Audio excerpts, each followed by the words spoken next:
episode 7. Welcome back, everybody, to Something to Crow About, the official podcast of the Canfield Fair.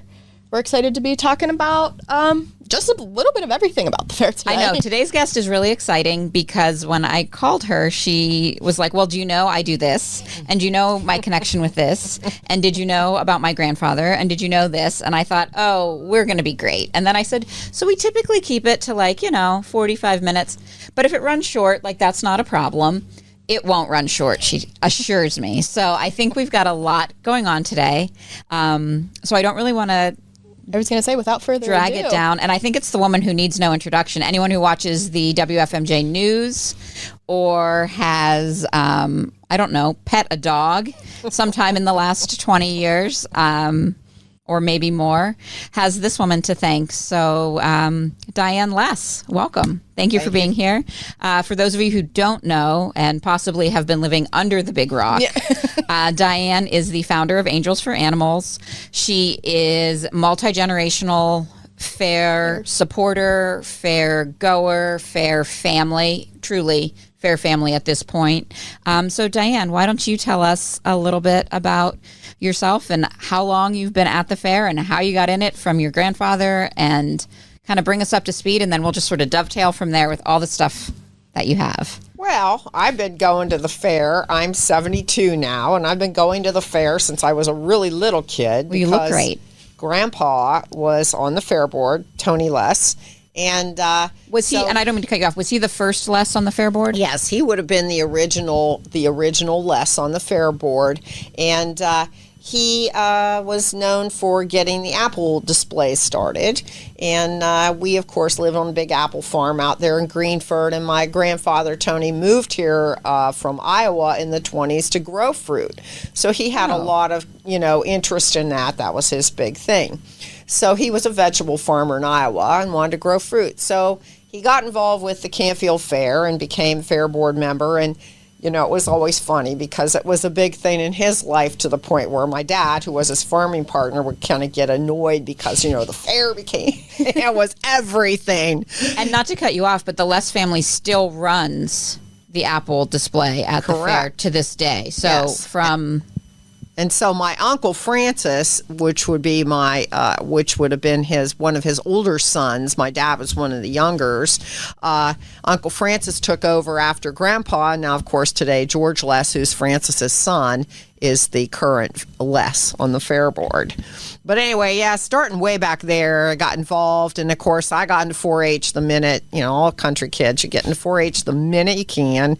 I did beef breeding projects, and I never did steers, but I did beef breeding projects, and then I got a horse project, and I did a number of different projects in 4-H. I was one of the first people that brought Charolais cattle into the area, and I had the grand champion Charolais cow when I was like 11. That was all thrilling. Oh, fun. There were probably 4 of them there, but it was still a big deal. It was still a big thrill. So anyway, but all through 4-H, and then as I went on to college, I started painting signs when I was about 12, and by the time I was 18, I was had a business going already, and let's give it a plug. Spotted Horse Studios. Spotted Horse Studio. Now, it wasn't called that then. It started out Signs by Diane. That was when I was a little kid. Very clever. And then, not hiding anything with the name. That's right. And then when I got into high school and I started carving wood, and I was I was the first woman to take shop at South Range School. It was South Range then, I guess. It was Greenford, then South Range, but South Range then. Anyway, so I got into woodworking and learned a lot of those skills, and then it became the Studios of Diane, and then it became Happy Appy Valley Studio. We had a pottery business. We did horse-oriented ceramics, and so So was the Appy for the Appaloosas? Were those your Correct. horses? It was a laughing Appaloosa horse was the logo, and then we sold that business, hence sold the name, and it became Spotted Horse Studio. So like a kind of a long thing, but always to do with the love of horses, which my grandfather, Tony, loved horses. He was the horse guy in the family. My dad didn't like him because he had to work them when he was a kid. But my grandpa always loved them, and my life has always revolved. They're my favorite animal. They're always my art subjects. And my horses are leopard Appaloosas, so they look like somebody painted them. Nobody can believe they're really a product of, nature, but they're pretty cool. I had an Appaloosa when I was a kid. They're nice horses, they're kind of the American breed, they're from the Nez Perce Indians in Idaho. But anyway, so through the years, the fair was always the biggest deal to me. I mean, as a child, in 4-H, my God, I would start the day after the fair. I'd start writing the days until the next fair. It was so important to me. So it's interesting how everything evolved as I went along. I went to Mount Union College and took fine arts as a sculpture and ceramics major, but I still continue to paint. In fact, put myself through Mount Union College painting signs and lettering trucks. So, I did that all through college. And when I got close to graduating from college, an opportunity came up. Eddie Credico, who was the fair painter forever, he did all the signage and stuff there. He passed away, and his wife contacted me and wanted to know if I wanted to get involved in doing the Canfield Fair work. What year would that be around? Just that would ballpark. be 75, 76. Okay. So, yeah, late 70s. And then I just kind of caught on from there. At one point in time, I got so involved with doing the fair that I became for probably a period of at least 10 years, I was the fair sign painter. I moved my entire studio up there into a trailer on the north side of the pony barn. I just fence off that whole yard. I had a shop trailer in there because you never know what the weather's going to be. You had to have heat, you had to have air conditioning, and I had a yard because, of course, then the materials all had to be cut out and painted, a lot of hand labor. And I'd take the whole staff of people up there. We used to even board our dogs over in Canfield at the old Higgins because we were so intensely involved at the fair. I mean, everything was about the fair for 3 to 4 weeks before the fair. I was just going to say, when did you start that? Early August? Oh, yeah. We'd move up there a month ahead, and then we'd be there all through the fair. So we work for the fair board all that month, and then we work for the concessionaires through the fair. It was exhausting. And I think we have some photos of work from that time I was going to say, I was going to ask, do you remember the first thing at the fair that you painted? Well, I remember getting up on top of that grandstand and doing that sign, and you've got some pictures of that, but that, that didn't used to be a digital copy board. That it only was a digital copy board last year. Yeah. So it's very new. I was going to say. And it has gone through different phases, but originally it was actually coded out and hand lettered every year. And, some parts of it would stay the same, like the harness race, but that was the big job. You got up there with the big gold rooster, of course, it was lovingly called by all my buddies on the maintenance, the big cock, so everybody. I do think it actually has a name. Does it? I do. We have to find that out. Maybe but I that'll feel be a like fair fact. That might be a fair fact, but I feel like that rooster has an unofficial moniker. Well, But, I mean, the BC works too, so. Well, you got to have a lot of those kind of jokes for the fair. So anyway, but yeah, we had a really good time. And of course, back then I was really young and had fun with all the guys that worked up there on the maintenance crews. And, it was just a big summer thing, we're all up there at the fair, all involved with the fair. And, so. The fair has, I'd say, a specific font that I think we almost need to digitize so we can continue to use it. Do you do, I know you do the same every time, but... No, I don't know. I think Canfield Fair's been done in a million different fonts. No, I meant, I can walk through and see, see certain lettering and know it's you. But that's my typeface. That's what I mean. I think that's almost most painters... I mean, nobody paints anymore. But back in the day, when I started in the sign business, if you couldn't draw it and paint it, you were not in that business. There were no computers. There were no guidelines. So you're not outlining and sketching. You're just hand a lot of it's freehand. And when you get into doing stuff like, especially temporary signs, like for the fair, a lot of temporary signs, 3 games for $1, a nickel a chance, whatever it is. And you're just like knocking this stuff out. Like those of us that are old can remember back in grocery store days, all those signs were hand lettered.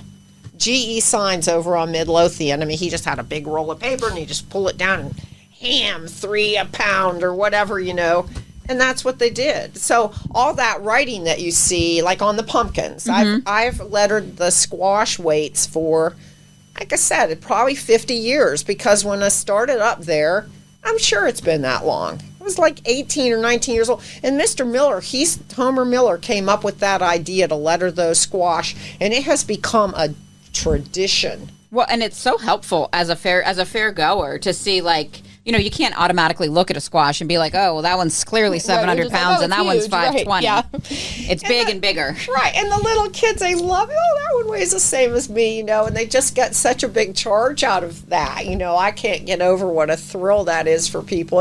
And I have to say, it's my favorite job. Every Tuesday night before the fair, I'm up there for, 3 or 4 hours, however many.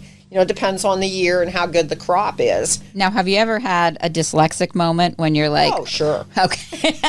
Oh, yeah. Have you caught it? I was going to say, is it an easy fix in the moment, or... I have to scrape it off with a razor blade. But okay. It's enamel. I mean, it'll be on there, A lot of people, they love that. Love to take it home with the lettering on it, And then, of course, the other special thing is all of those show cards. Like, people do notice. And it was funny, even in the last few years, that people would say, I get a ribbon when I win, but what really matters to me is that hand-lettered show card. And I pick colors each year. I'll pick, just decide on some colors, just stand there at my color wheel and decide, what colors they're going to be. Pick a color, then all the show cards are themed that color for that year, and all the pumpkin lettering is that color. So it's kind of like fun fact. So they get this little special card, and it'd say, best of show, largest squash, and the weight, and it'd be done for that year. So, people really treasure that, because that's something... It's a piece of art. It will, that'll be gone with me. They'll have to do that. So it's funny that you say that.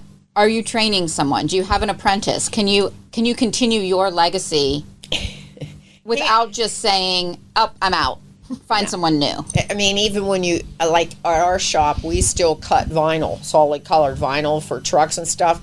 Nobody does that anymore. Everything's printed now. It's all swiped off of a computer, and it's all printed and slapped on the vehicle or the sign or whatever, and they do a lot of nice things with it. But as far as the amount of time, I mean, to learn to hand letter, they say approximately figure on practicing for about 10 years before you're really proficient at it. Wow. So it's not a practical, it's kind of like I know how to do reverse gold on glass, for instance, when I was a child. All the banks had gold leaf lettering, and you can still see remnants of it, but that's real sheets of glass laid onto the back of the glass with gelatin size. It's floated onto this thing. That's how you get that gold mirror that it looks like. It's gold leaf, and it's actually, and this is a level of skill that, it's just gone. There are probably not 4 people in the state of Ohio that know that craft. Now, how do we keep these traditions going, and how do we stop them from just dying with that generation? And I don't mean to be morbid, but how do we stop it from just dying with the generation? It's difficult. You can't even buy the material now. It's getting so difficult to even find lettering enamel like what I used to letter the pumpkins and all these signs and stuff. It's even hard to find all of that. Because, it's just not enough people using it. No one will manufacture it. There's no money in it. In fact, at this point in time, if you want to buy one-shot lettering enamel, I used to buy a pint. Now, I have to buy a quart. So it's very, very expensive. And, of course, you want as many colors as you can. There's probably 40 colors of the paint. But like having all of it, you can mix it, but it's that's what I was going to ask, if you mixed your own. Best straight out of the can. Yeah. Oh yeah, I mix all kinds of stuff. Yeah. But all those signs with the horse pictures and cattle pictures and stuff, those are all hand painted, with lettering enamel. It's very difficult. Sure. I went to a Sam Savitt. He's a very through the years I've taken workshops with a lot of different people. Sam Savitt was a very well-known horse illustrator, and I'd always wanted. He's of course passed away now, but you could take whatever media you want for it to work at his workshop, and I took enamel, and he was like, "How the hell do you paint with this stuff?" Because it dries quickly. You have to work really fast, but it's still all blended. So you have to just learn how to really, really work it fast. And then, because I want something, if you hang your horse or cow sign out there, I want it to hold up outside. Sure. So to be hand lettered, you have to use the oil-based enamel, and it's just difficult media to work with. But I don't know how you're going to get that to happen to people. I learned all these things because there were people that wanted to. I think I found a hobby for you. Okay. In your spare time, Diane's going to teach you how to paint. Not to complain one more time about being left-handed, but would you think that would be more difficult for somebody left-handed? I think because I have a problem smearing even pen ink. I think it would be hard. You'd learn to use a maul stick, like it's a stick that you lay your hand across. Oh, okay. You'd be using it this way. Okay. No excuses. Right? No, there are no excuses. Yeah, no, you could do it. I know a lot of lefties, but okay. it is, they do have to learn a lot of workarounds. Mm-hmm. I do. I have used special scissors, and I get made fun of for it, but that's okay. I embrace it. So through the many years of working at the fair and becoming familiar with everybody, I mean, like you'd learn how to work for different people. Like one of the main ones I worked for was Gibby James, and of course Gibby James everything had to be perfect. And he used to make me letter these signs like on linen. Oh. And I'll never forget. Like linen cloth? Linen cloth stretched on a frame. And I mean, this is talk about tedious. And if you screw up, you're just done, He made me do stuff like that. And he would, and if he had really, really special work, he would have Oakharts and Johnson. They were a shop up in Youngstown do it. And I'll never forget how proud I was the day that he let me do the work that he used to give to Oakharts and Johnson. But he had to have everything perfect, like in that book that we talked about that you had for the 125th anniversary. That was, the debut of, at that time they called it Pioneer Village. Of course, now it's West. But, that was Gib James's, his little pet project. That and the art building and the medical building, those were all his buildings and his projects, that I took care of for him and did all of his work. And then I'm just going to stop you for a second. For those of you who don't know, there's the Canfield Fair is run by a 17-member volunteer board of directors, and each director is assigned various departments. So when you're talking about those were they weren't his pet projects, or so to speak. They were the departments that he was in charge of for that period of time. Yes. So just giving a little context. That's good, because people don't know all those things, and I glean. No, it's all good. It's all good stuff. But through the years of working for all these various people, and then, then getting involved up there with the Angels for Animals thing, and also showing my own ponies. So I got all those. So let's talk about Angels for Animals for a second. How did that come to start? Because you can't name a more respected, well-known, well-funded animal rescue in the Mahoning Valley than Angels for Animals, and I'm not blowing smoke. I was going to say 100%. Well, not to brag further, but it's not just in the Mahoning Valley. It's probably one of the nicest places in the United States. I mean, I've visited hundreds of facilities and designing that thing, and it's pretty spectacular. So how did it, did you just wake up one day and be like, you know what, I don't have anything to do today, I'm going to start a dog rescue?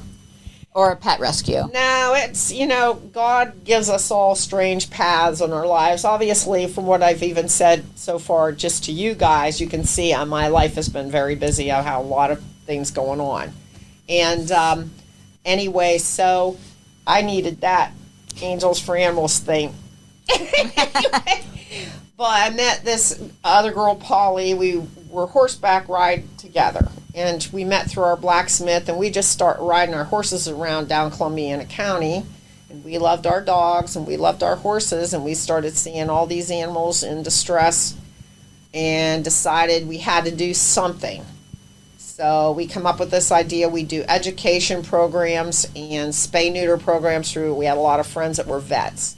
So we'd raise money. We made apple pies. She was a industrial baker. She would bake for restaurants and schools. And then, of course, I lived on the apple farm, so I could get us the apples, and she come up with the project, and we made pies, and we did all kinds of stuff to raise money, but we'd subsidize spays and neuters through our vet friends. I mean, we knew right at the beginning the biggest problem with pets was population. It's not the number one problem today. Certain pet sectors are still big problems, but at that time it was everything. I mean, they're killing 75 to 90% of the dogs in every pound in the state. They're just hundreds and hundreds. And when you say that time, can you give us a time? Like 1990. Okay. That's when we started Angels. We incorporated Angels in 1990. And we never intended to start an animal shelter because we knew how much money that would cost to do. I mean, people laugh because I call it the giant money toilet. Oh, let me tell you. Just stand there and drop the $1,000 bills. It's not hard to do. I mean, anybody that takes their pets to the vet these days knows really expensive. And even though those my dog had his ACL or TPLO surgery. Oh, there you go. Yes. I wish he had insurance. I don't need to tell you. Well, you'd have to. I mean, it's just like there's procedures now. They do up there right now. They'll do these full mouth extractions on these pets, $2,000 to $4,000. I mean, I'm like, oh my God, but it makes the cat or dog it just completely life changing for them. And so a lot of people feel, hey, this is my child, this is my it's kid. a quality I of want life them to have a quality, just like you fixed your dog. And that's, what people do. But it's very expensive. Not to make it was a genuine conversation of, well, he's 10 years old, but is he an active 10-year-old or is he lay around all day? No, he's extremely active. Well, then I think this is what you should do. Right, because fortunately, we were in the place where that could be a thing. We could make that happen. If you can do it, that's good.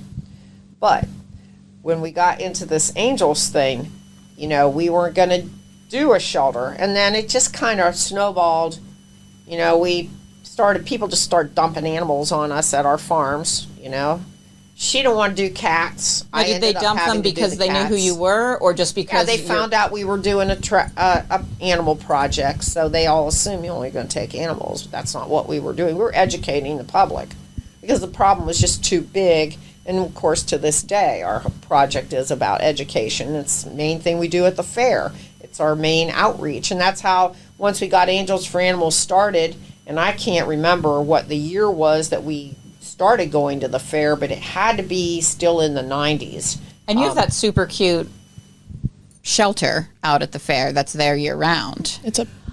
Well, that's another interesting story. So, started out in the commercial building. We had a booth in there, like a big one. We took up the whole center of Building 22, pretty much. And then one day, the dog volunteers came in before the cat volunteers, and they turned on our fans, and it made the entire building smell like cat poop. And the fudge man went over to the office and complained. And then George Roman and Dave Dickey came over and took me outside like a little kid to the principal's office. And I said, well, and we were doing the garage sale by then, too, because I remember... And that garage sale, I feel like we could do a whole episode on that. I was going to say, that is a... We could, easily. So let's put a pin in the garage sale and make sure that you come back next spring, and we'll hype that up. We could do that. That'd be great if we could do it ahead and get people... That's what I'm saying. Let's do it, like, maybe winter. Yeah. So anyway, so I got drug outside and told, how this was unacceptable, and I said... well, maybe it's just time for Angels for Animals to hit the Midway, because I was thinking about it anyway. So they send us down to Devil's Island. Do you know that's what that's called? I don't. That area? So that little thing where Angels building is now. Because I don't think that's a bad area right now. Oh, it's a great area. Yeah. It was called Devil's Island because at the time, first of all, it's the only place on the fairgrounds that you've got double midways. In other words, we have on both sides, which is awesome. Right. Now you have to also remember at that time, that was not. So we're still mid-90s now. Oh yeah, that was not where people came in. That was kind of like the Netherlands. Right, because that was the sheep. There were sheep and goats were down there. Oh yeah, you're down there with the big tractors and farm machinery. All different layout than today. Completely different layout. So, and it was also wet in Devil's Island. It needed work. Hence the island. So we went out down there with pallets for floors, and we had a motorhome at the time. We used like a mobile adoption center, and it was not wonderful, but it was there, and we had that and tents, and it was just a god-awful, horrible thing being outside with animals trying to sell stuff, merchandise and tents and the water. Their paws are all muddy and. So anyway, when 2013 rolled around, I talked to, at the time, Craig Myers was the president. Of course, Craig Myers was also like my biggest employer because I worked for, Myers Equipment was one of my biggest employers of my sign company. I did all their ambulance work, all their buses, not school buses, the transport buses like WRTA, all those buses. I do all those buses, and that was all through Myers Equipment. We used to do the Akron Metro buses and the HARTA buses. So you've got a lot of worlds colliding here.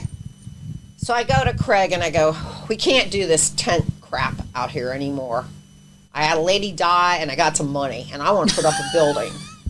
That's how we get it, you know. No offense, you don't need it when you go. Diane Less, never mincing words. Anyway, so hey, somebody's going to get it, Anyway, they can't take it with them, believe it or not. So anyway. And if you wanted to donate for Angels for Animals, how can we do that? You can send a check, you can call up with a credit card, or just put me and Angels, not me, Angels in the will. All right, I can help you. Diane is happy to provide legal advice for your afterlife care. Yes. So anyway, we built the little building down there, and that was 2013, and we have become like a... Oh, you're a marker. I was going to say a landmark at the fair. I think the most exciting thing for me was when I was in the bathroom one day, and this was before we got the new sign. We had the big blow-up cat. For years, we had the big blow-up cat up there. It was such a pain. Anyway, getting it up there, getting it down.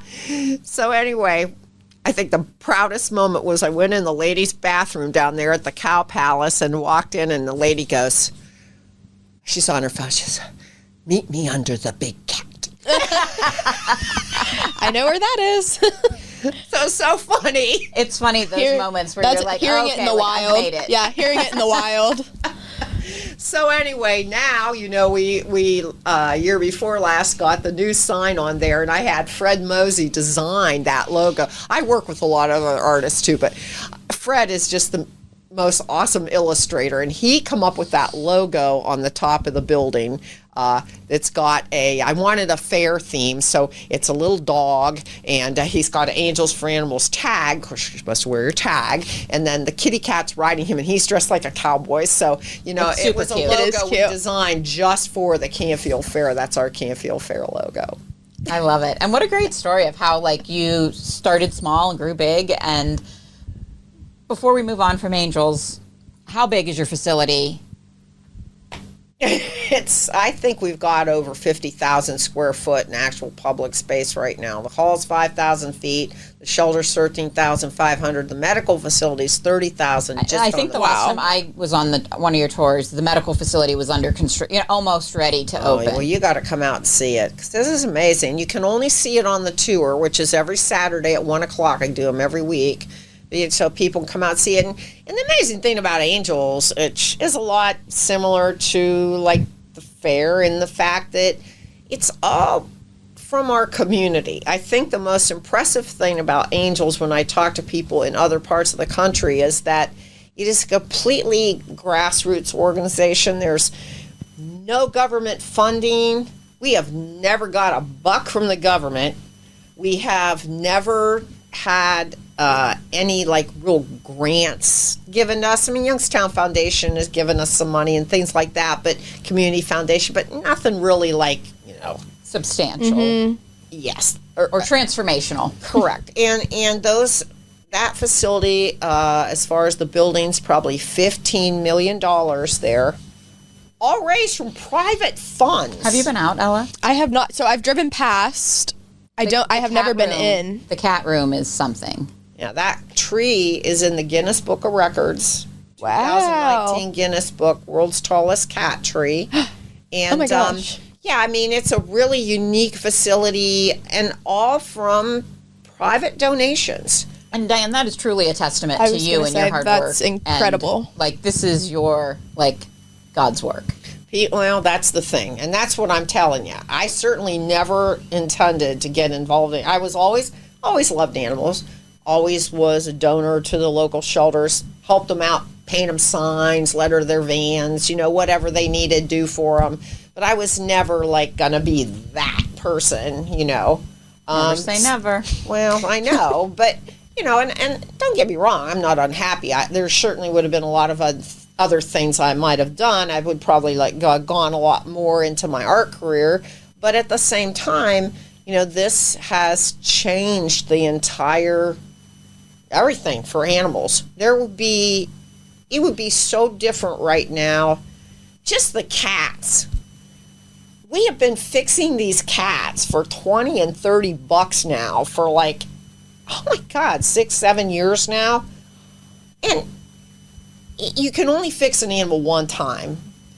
Spaying and neutering or microchipping are the only things you can do for an animal that's going to last forever. You can give them shots, you can put flea control, that stuff all goes away. But spaying and neutering makes a difference. And that was always the problem with animals, was just a population issue. Nobody wants to put any animals to sleep. I hear it all the time. People who are just, not really in the circle, they'll walk in are you a no-kill shelter? Well, first of all, people have no idea what that means. The term no-kill shelter means you do not euthanize adoptable animals. We do not euthanize adoptable animals. What's that mean? Friendly, healthy. If they're not, we're treatable now because we have so many great vets at Ames. We've got 9 vets now. That's crazy. Full time? Yes. Wow. So I have an orthopedic surgeon now. I have a. And can the general public go in and use them? Yes. Okay. We have full service vet clinic there. And we're actually even taking a few new clients now. So that's the biggest problem, getting your foot in the door. If you adopt a pet, you become a client. So that's what the whole thing is about. Right. Save the animals, raise money from treating the pet.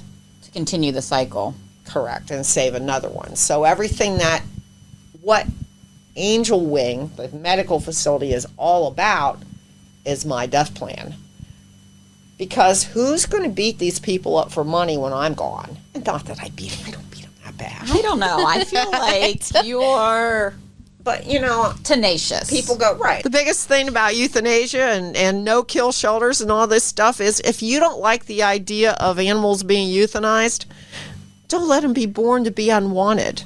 I mean, that's really the key to everything. And now, do you think some of growing up on a farm and realizing that, cycle of life helps you understand that and internalize that a little bit better than the average person who doesn't really understand life on a farm is hard? And it is. And of course, animals are raised for food. And you learn that lesson in 4-H when your steer goes on the truck. We've learned that and doing morning media when we have to prep the reporters and being like, please don't ask the children what the cow's name is. Right. The cow does not have a name. They don't name them. Yeah. And there's a reason behind it. Yes. So all those things being said, the reality for animals in this world is, an animal doesn't have a sense of hope or, they have some sense of their past. They don't have any real sense of future. What they know is the here and now. Do I feel good? What's so important to all of us is feeling good. And that's what's important for our animals. Quality of life. Angels is more about the suffering. That's what's horrible for animals. It's not about them being humanely euthanized. It's about their suffering. In fact, the everything is flipped now to the point where you will hear people, they've carried this no-kill thing. I started saying no-kill means you do not euthanize adoptable animals. The public hears the term no-kill and they think we don't kill anything. But what do you do with the dog that's vicious? What do you do with an animal that's deathly ill? I mean, you have to also use your brain into what is good for these animals. These are all domestic animals, including the farm animals. That means they were come about by man, whether you believe in creation or evolution. Either one you believe in, dogs and cats, cows, chickens, not come about that way. They were developed by man from, natural species. Cats are developed from an African wildcat. Dogs were developed from us living with wolves in our caves for 27,000 years. That's why they're so domesticated. 27,000 years. Cats, 3,000 years. They're not as domesticated. That's why people don't relate to them. That's why they're second-class citizens. But all those things is very complicated. But it is still all about the suffering. Humane life, humane death, lack of suffering. That is what, Angels is all about. It's a common sense idea. And that also probably makes it and I don't want to say profitable because you're a nonprofit, but I guess fiscally prudent in that you're not dumping money into unnecessary surgeries or trying to do these life-sustaining methods for animals that have 2 months to live. Right. That's the thing. When we're looking at saving animals for the animal shelter, we don't want to saddle somebody with an animal that's going to be a problem for the rest of their life. And believe me, we do try to save animals. If you saw it last month, they had the mother and baby cat. The mother had glaucoma and had to have a blood pressure medicine pill every day. This is a prescription that we'd provide at cost for maybe it'd be going to be $20-$30 a month, but they had to take the baby cat too because the baby was her seeing eye dog. So we still go to great lengths to find homes for animals that are adoptable, even if now at this point we're so far advanced. Like I started to say, we have these vets that can do these procedures. If there's a way for us to provide them, we do. Sure. But there has to be a point. Like you said, you have to make a decision. What the public right now, what's happening right now is we've got, pounds and shelters that are turning people away because they say, we're full. Well, they're full of animals that, for whatever reason, are not leaving, whatever that reason is. Whether it's they're not desirable. For instance, right now, I've just kicked off my Project Pit Stop. It's going along with the 250 birthday. Okay, tell us a little bit about that. Yeah, so it's kind of like the cat program. So for $150 sponsorship, you can sponsor a pit bull to be fixed for $100. So we are going to try to reduce this pit bull population, starting out with the people that just can't afford it. We'll start with them. So they can afford $100 to spay that dog, which is going to cost them anywhere from $300 to $600 probably at a private vet, which is a major surgery. Mm-hmm. They've got to make some money. So, we're going to start it out with that. So it'll be just like the cat program, but it's going to be pit bulls. Pit bulls have overtaken our dog population. If you go out and look at any shelters or pounds, 90 to 95% pit or pit mix. I believe it. Mm-hmm. Why? Why did we get all the other dogs' populations reduced? When we started, it was German Shepherds. Everything was full of German Shepherds. It's funny how things cycle, mm-hmm. and, we just kind of see that. And the pit bulls, Staffordshire Terriers, if you want to call them, but that was America's most popular dog in the 40s. Really? Wow. I didn't know they were of the terrier breed. That's interesting. Yes, they're terriers. And, of course, terriers are bred to kill. And so you've got a collision of culture and the breed of the dog, which a lot of these dogs, are extremely animal aggressive. Most of those dogs are very human friendly. I mean, in the 40s, they called it the nanny dog. You could leave it home with your kids and you don't have to worry about nothing. It's a different time back then. Yes. The dog babysitter. Dog would protect the children. Well, they still do. Mm-hmm. Unfortunately, now, with all the laws and everything, it ends up in people getting hurt or these dogs being dog aggressive or just heavy prey drive, they're going after the neighbor's cat. They're going after, the guy walking down the street with the dog that wants the pit bull wants the little dog, and you get in the middle, and he decides that dog will not go around you; it will go through you, and that's why they can be dangerous. They can be wonderful, but not everybody wants one. So these people are coming out to the shelter or pound, and it's nothing but those dogs. Yeah. So speaking of coming out, and I know we talked about the giant cat that was on the roof prior to a couple years ago, the cat tree that's in the Guinness. We need to know, are you a cat person or a dog person at heart? I'm an animal person. I really am. Or are you just going with horse? Is that your safe answer? No. I like all of them. Okay. I've become an extreme expert on cats. And how many do you have at your house? That's what I was going to ask. How many animals in general as well as cats? I have 4 horses. I have 2 minis and 2 biggies. And then I have 11 cats that actually belong to me. 10 live with me in my house, and 1 is a farm cat. I no longer have farm cats because the coyotes kill them all. So I live on this beautiful 160-acre farm, and I can't have a farm cat. The one farm cat, she's out during the day because she lives down the studio, but she is not even. No, the coyotes have been bad. I heard them last night. They're bad. So, they don't have a predator except man right now. So, anyway, I'm looking for them bobcats to come back. All right. I want bobcats in Greenford for the Greenford Bobcats. And I think they could handle a coyote. So how many dogs do you have? I have no dogs. Okay, so then you're a cat person, Diane. I've not had a dog for 25 years, and the reason is because they are so needy. I don't have enough time for a dog. I couldn't give a dog good enough life. Dogs. Well, that's good to know. Dogs have to be with you. That cat doesn't care if that box is clean and that bowl of water and food are full. Hey, see you later. They don't care. I love it. But I do have about 30 cats in my dad's apple storage that's called Catica. It's the cat prison. Oh. And I work on cats that can't go through the shelter. Like my current favorite project right now is AIDS positive cats.